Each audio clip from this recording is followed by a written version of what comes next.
I am Lucia Marchegiani. I'm part of the Roma Tre team. I will also mention my very precious colleagues whom I'm working with in this very exciting project. So about the main gaps in economic domain, I'd like to first of all say that in the work package 1 related to the literature background and the literature review, specifically for the economic domain, we let's say had to tackle quite a big challenge, as the economic literature on the economic impact or the economic impact assessment in cultural heritage intervention and in cultural heritage per se is actually vast, and it goes back to the 90s, to the roaring 90s, when the first contributions that talked about how to take into account the economic impact of cultural heritage and cultural heritage intervention were proposed.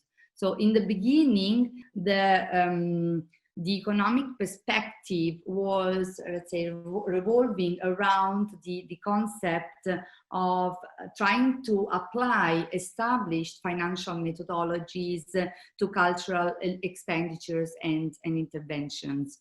And when it comes to measurement, the overall assumption was that, and has been for quite some years, interventions were to be considered as investment projects. So this leads to considering the impact assessment as the place where investment appraisal methodologies could be applied. And that means that if we consider cultural heritage intervention as investment projects from a, let's say, traditional economic perspective, this includes assessing the project's capital costs and estimating the future streams which had to be discounted, like benefits and costs that in the future can be generated by the project. So let's say that the overall outcome of this exercise could be having a cost-benefit ratio, or like a return on investment, a percentage rate of return on the investment.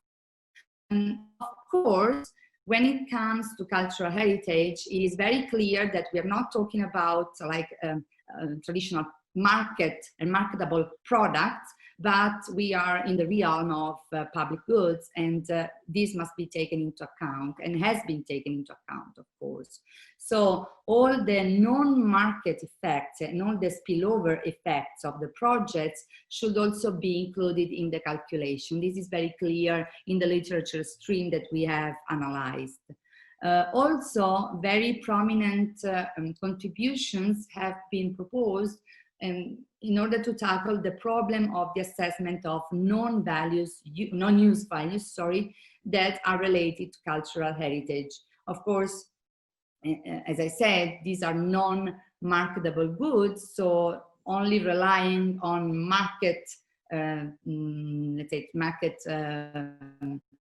values will be misleading, and it's impossible to do it for cultural heritage. This is quite obvious, of course.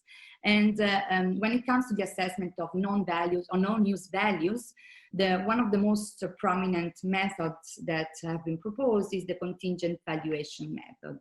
So the contingent valuation method allows the assessors to take into account subjective measures and perceptions of those who should benefit from the cultural heritage intervention.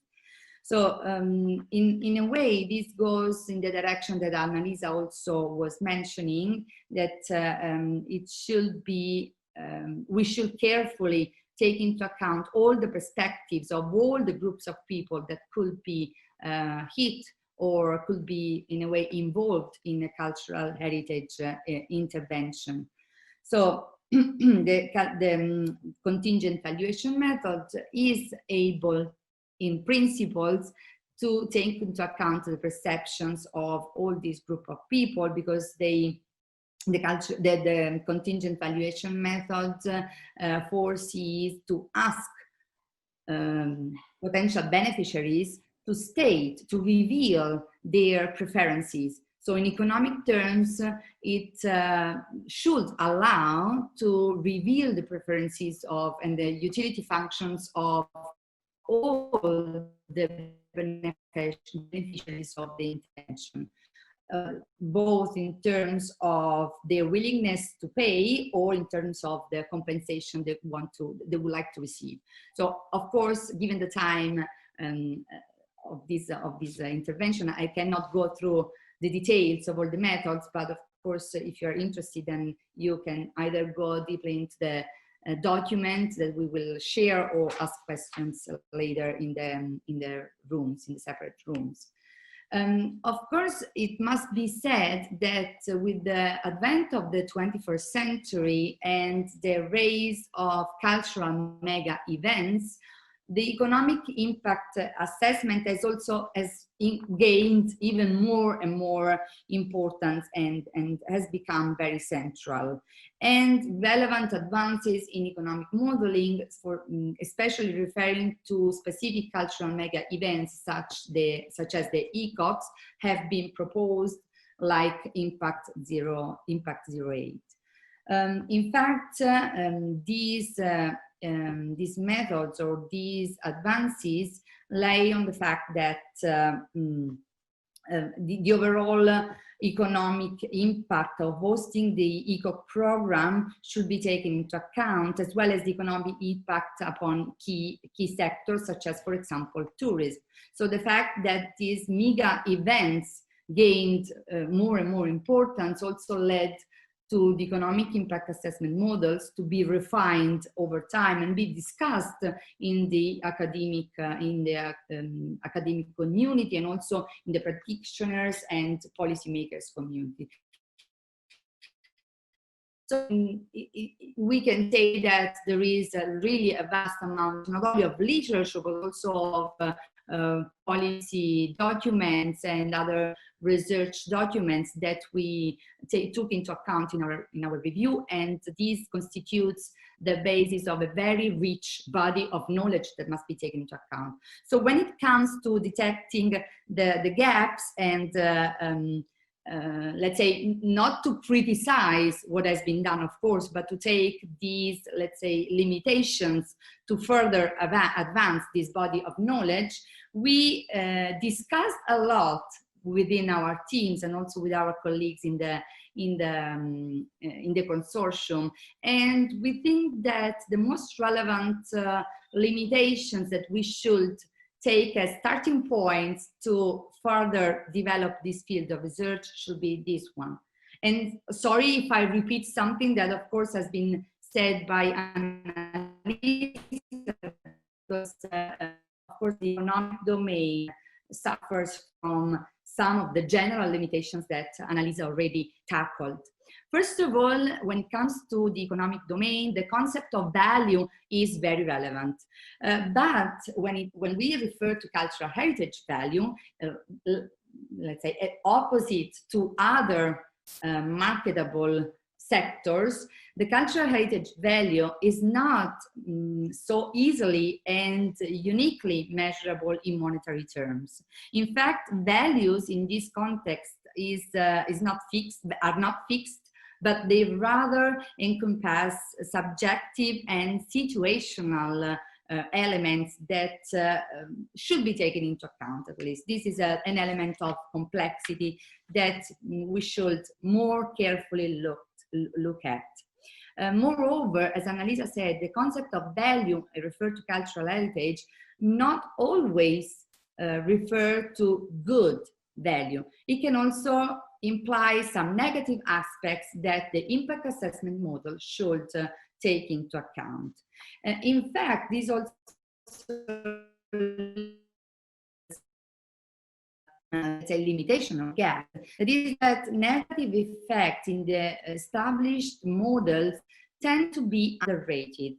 Counter effects such as gentrification congestion, costs that are incurred on repairs or refer to cultural heritage intervention, but also speculation on land prices that are consequent to some cultural heritage interventions tend to be underrated. And this is an important aspect. And this is also related, of course, this goes hand in hand with the other effects, which is the other, let's say, limitation, which is that positive effects can be sometimes overrated, because for political reasons or for any reasons, let's say the enthusiasm of sustaining or promoting an intervention on cultural heritage lead the assessors to have a sort of bias that overrates positive effects with respect to negative effects.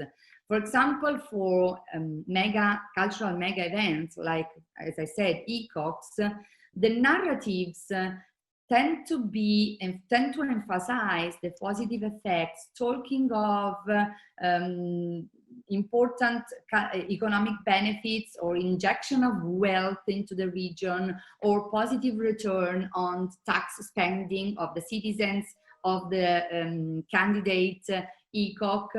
Instead, the reality most of the time show that these effects are at a very smaller scale and much more limited and modest.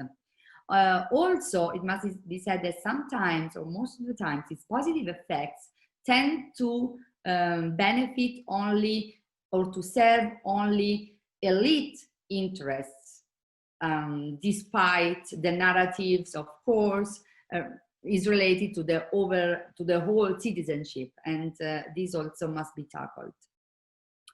Another important point that we want to highlight is that the present models, or the existing models, do not allow comparability, because, and this is probably an intrinsic, let's say, limitation, because when we assess the economic impact of cultural heritage intervention, it must be, I mean, it is unavoidable to take into account very specific elements of the context in which the cultural intervention takes place.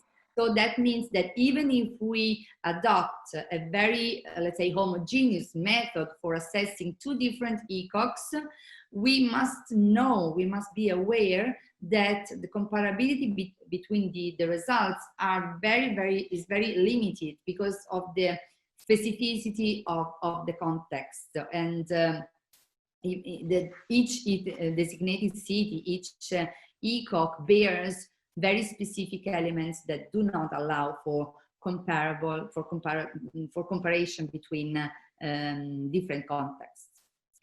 Another bias is what we call the short-termism. Well, we refer to very important work also done by one of our esteemed AB members, Beatriz Garcia, and this refers to the fact that the assessors tend to be biased in terms of time span. Annalisa also mentioned this as an important aspect, that economic in general, impact assessment models tend to focus on very short term, whereas, especially for cultural heritage intervention, longer term effects should be taken into account. And as difficult as it might be, because of course, this is an intellectually difficult exercise, but if we want to be rigorous, this should be taken into account. This also goes hand in hand with the tendency to use quantitative versus more qualitative methods. The need to have clear, let's say, ratios or clear numbers to also show to the community probably leads assessors to be focused on the short term and to use some concise ratios or indicators. But we strongly believe that more qualitative methods should be taken into account to grasp all the effects, all the side effects that can derive from cultural heritage intervention. And last but not least, what we see in the literature and in the practice is that despite there is a growing awareness that a holistic impact assessment model is needed, that take into account all the domains, for example, not only the economic, but the cultural, the social, the environmental. What we see is that the existing models tend to be unbiased and unbalanced, giving more weight still to the economic domain rather than the other three. And what we pointed out is that it is actually impossible, in our opinion, to really vigorously come up with an economic assessment without taking into account the other domains. I guess this is what we wanted to share with you. And again, I'm at your disposal for further clarification. Thank you.